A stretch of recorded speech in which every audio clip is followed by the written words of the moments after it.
روزہ مکمل وجود کا ہونا چاہیے. جس طرح انسان کھانا پینا چھوڑ رہا ہے اسی طرح اس کا مکمل وجود روزے سے ہو اور اس کے اعضائے بدن تمام برائیاں چھوڑ دیں. آنکھ ہے تو وہ بھی روزے سے ہو، کان ہے تو اس کا بھی روزہ ہو، زبان کا بھی روزہ ہو. روزے کا مطلب صرف اتنا نہیں ہوتا کہ آدمی کھانا پینا چھوڑ دے. آنکھ برائی اگر دیکھ رہی ہے اور نہیں جھکتی اور ایمان کی رمق اسے مجبور نہیں کرتی کہ وہ برائی دیکھنا چھوڑ دے تو اس کا روزہ کامل نہیں ہے. زبان سے اگر وہ غیبت کر رہا ہے، کسی کی چغل خوری کر رہا ہے یا گالیاں دے رہا ہے یا بیہودہ باتیں بول رہا ہے اور اس کی ایمانی رمق اسے مجبور نہیں کرتی کہ وہ ان سب باتوں کو چھوڑ دے، ترک کر دے ان برائیوں کو، تو اس کا روزہ کامل نہیں ہے. کان اگر گندی باتیں سن رہے ہیں، کسی کی غیبت سن رہے ہیں، چغلیاں سن رہے ہیں، برائیاں سن رہے ہیں اور اس کا ایمان اسے نہیں کہتا کہ تو چھوڑ دے یہ برائی، کانوں سے سننا ہے تو صرف اور صرف اچھی باتیں، تو پھر روزہ کامل نہیں ہے. اسی طرح سے ہاتھ، اسی طرح سے پیر. آنکھ کا روزہ یہ ہے کہ انسان ہر برائی کو دیکھنا چھوڑ دے. آنکھ سے دیکھے تو ہر اچھائی دیکھے. ان آنکھوں سے اگر دیکھے تو قرآن مجید دیکھے، آنکھوں سے اگر دیکھے تو مسجد دیکھے، اللہ توفیق دے تو کعبہ دیکھے، اللہ توفیق دے تو مصطفیٰ کا پیارا پیارا مدینہ دیکھے، سنہری جالیاں دیکھے، سبز گنبد دیکھے. آنکھ اٹھے تو صرف اچھائی دیکھنے کے لیے اٹھے. ہر برائی کو دیکھ کر نظریں جھک جائیں، یہ آنکھ کا روزہ ہے.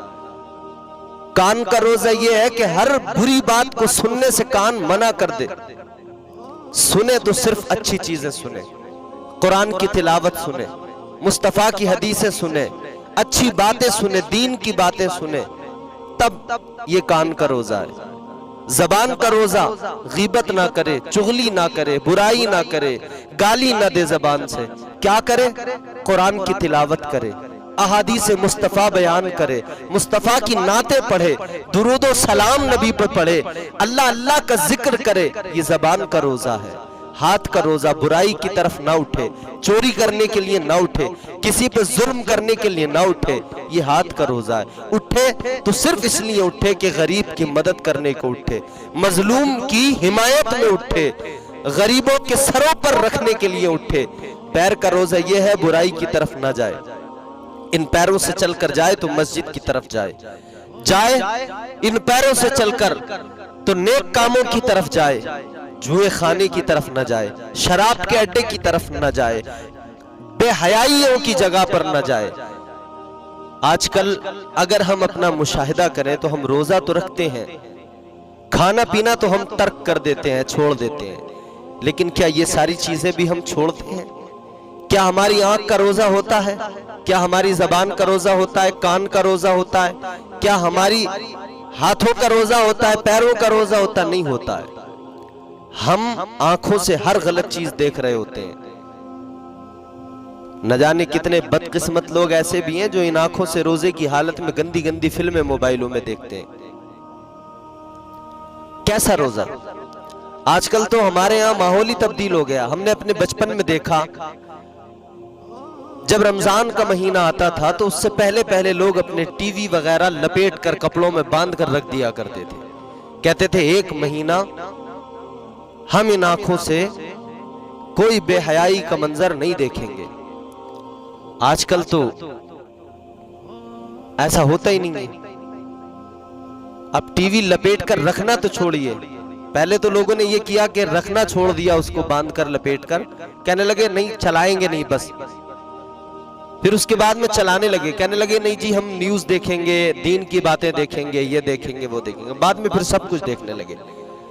اب ٹی وی کی ضرورت ہی نہیں پڑتی، ہاتھ میں موبائل ہے، ہر چیز اس کے اندر موجود ہے. ہمارے نوجوان بھائی خاص طور پر توجہ کریں.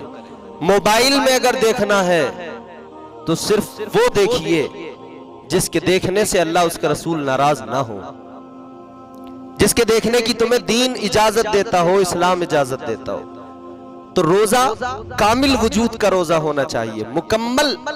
جب وجود پورا آپ کا روزے سے ہوگا تب آپ کو روزے کی روحانی لذت حاصل ہوگی، تب آپ کو روزے کا سرور حاصل ہوگا، تب آپ کا روزہ آپ کو تقوی کی راہوں پہ کھڑا کر دے گا، تب آپ کا روزہ آپ کو پرہیزگار بنا دے گا، متقی بنا دے گا، عزتوں کی مسندوں پر بٹھا دے گا۔ مگر آج ہمارے معاشرے میں ایسا نہیں ہوتا ہے۔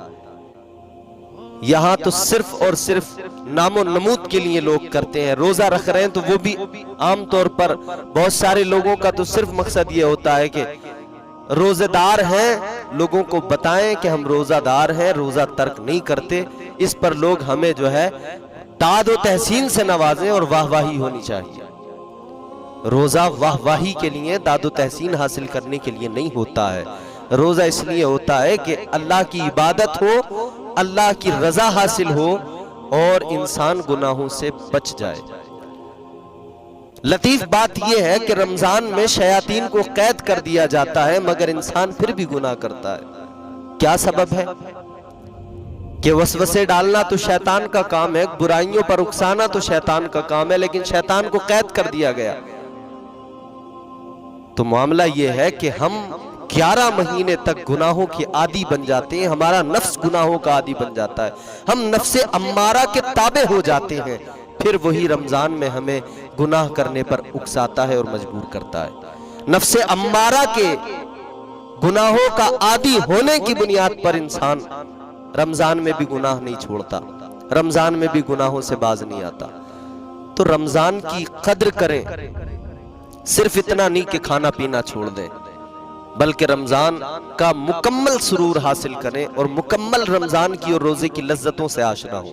حضرت انس رضی اللہ تعالیٰ عنہ کی روایت ہے کہ ایک مرتبہ تاجدار مدینہ صلی اللہ تعالیٰ علیہ وسلم نے صحابہ کو حکم دیا کہ وہ روزہ رکھیں، اور فرمایا کہ جب تک میں اجازت نہ دوں تب تک افطار نہ کریں۔ صحابہ نے روزہ رکھ لیا۔ شام ہوئی، آقا کی بارگاہ میں حاضر ہوئے، یا رسول اللہ ہم نے روزہ رکھا آپ کے حکم پر، آقا آپ اجازت دیں، وقت ہو چلا ہے افطار کا، آپ اجازت دیں کہ ہم روزہ کھولیں، افطار کریں۔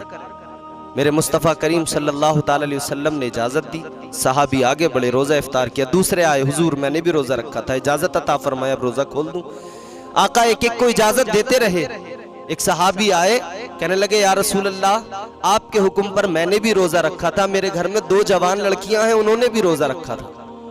آقا اگر آپ اجازت دے دیں، وہ آپ کے سامنے آتے ہوئے شرماتی ہیں، آپ اگر اجازت دے دیں تو میں ان کو بھی بتا دوں کہ آپ نے اجازت دی ہے، وہ بھی روزہ کھول دیں۔ میرے مصطفیٰ کریم نے چہرہ پھیر لیا۔